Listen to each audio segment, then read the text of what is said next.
We're here today to talk football and food ahead of our Q&A with Florida Technical College, the official culinary school of the Miami Dolphins, and we're so proud to have them. We're gonna grill up the ultimate stuffed inside LineBurger. You're gonna get it ready, and you're gonna take it to the grill. You ready? Oh, good, man. Let's go prep.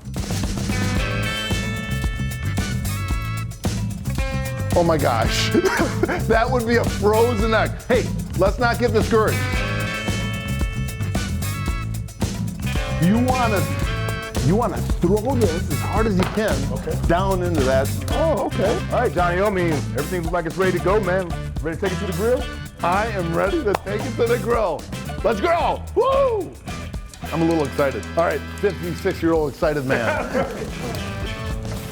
Nice. Take it off. Beautiful. And now that we're on the grill, how long this is going to take us right now? 8 minutes before halftime, and then we'll finish it off second half with another 8 minutes. Okay. Sound good? Boom. Is this story time? I hope it is. So, Johnny, for games, me personally, I had to make sure I was super light for the game. So I didn't eat too much before games. What was your ideal pregame meal, though? I have a classic story where I was pregame meal not feeling good that morning.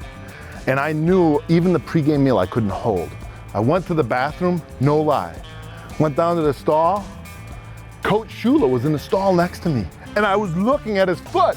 Later that game, I had an interception, ran up the sideline. He was screaming at me, got tackled by an offensive lineman. He was like, "What are you doing? You gotta score."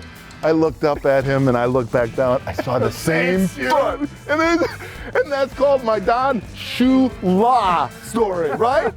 That's as good as it gets. And I can't tell you, that's a true story. Man, Johnny, this looks great, man. I cannot wait to take a bite. Make sure you sign up for our Q&A so we can meet you in person. Can't wait to see you there. Ready to take a big bite? I'm ready, man. It's big, let's go.